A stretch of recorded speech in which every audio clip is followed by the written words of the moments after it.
There's no question this spring election is on pace to be the most expensive Supreme Court race in state history. We'll hear more from our panel in just a moment, but first, here are the numbers. Some estimates show that spending in Wisconsin's Supreme Court race has topped more than $5 million. That's more than halfway to setting the state's record, and we haven't even reached the primary yet. To put that in comparison, that's what we might see a U.S. Senate candidate spend on their primary campaign, which is a much larger scale election than what we have now with an off-year spring election. Most of that spending is driven by outside groups. According to WisPolitics.com, 3.7 of that $5 million comes from those outside groups, while 1.3 million is from the candidates themselves. And why so much outside spending on this Wisconsin race? Well, partially it's because not much else is happening right now. Believe it or not, this is the only kind of big race in the nation this year. And it's a race with big stakes that can fundamentally shift policy on things like abortion. And Wisconsin is a crucial state for presidential elections. Yes, there are governor's races in places like Louisiana. Those aren't swing states. If you're a national group that wants to try out, your latest GOT, get out the vote effort, you're looking at Wisconsin saying, I can go into Wisconsin. And where do we see a lot of that spending occur? Violence turned Waukesha's Christmas parade into tragedy.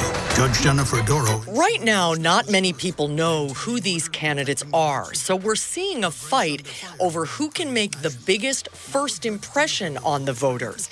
You'll have candidates like Janet Protasewicz and Jennifer Doro running positive ads, introducing themselves to voters. As we mentioned before, with all those ads on the airwaves, we well expect this Supreme Court race to break all previous spending records. Oddly enough, the election that set the previous record was the Supreme Court race 3 years ago. As we turn now to our political panel, Brandon Scholes and Matt Rothschild, I want to pose that question first to both of you guys. Is this kind of the new normal? We'll start with you, Brandon, in terms of spending. I think we're always going to kind of see these things be big spenders, right? Well, we've seen over the years, over the cycles, where it's come from almost nothing, as Matt has reported, to now millions of dollars, and it's escalated over each cycle. This particular race is dynamic because it is one of the few times when you could see the majority switch. That's driving big money from all sorts of areas for all campaigns. But this is probably going to be the most expensive, maybe in the country. Matt? Yeah, Eric, we're seeing records being broken in every race here in Wisconsin almost. And for Wisconsin Supreme Court, the record is $10 million.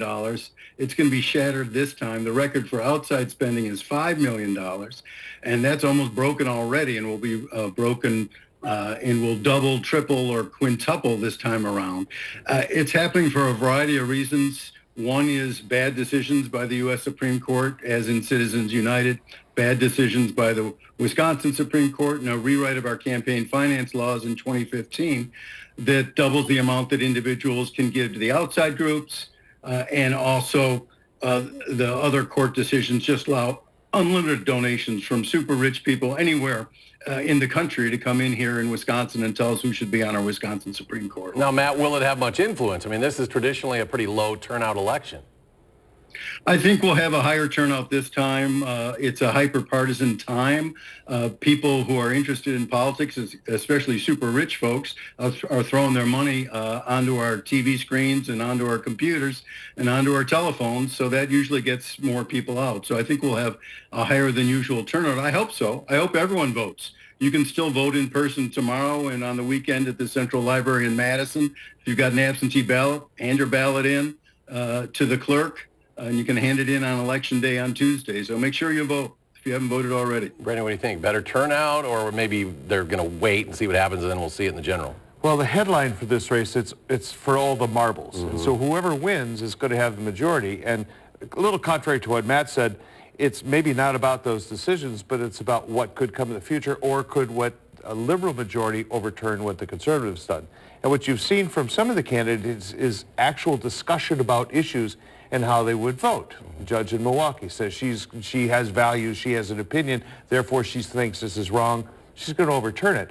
Well, that's getting people engaged in the race, unlike what you've heard in the past where, you don't talk about your positions unless you've already ruled.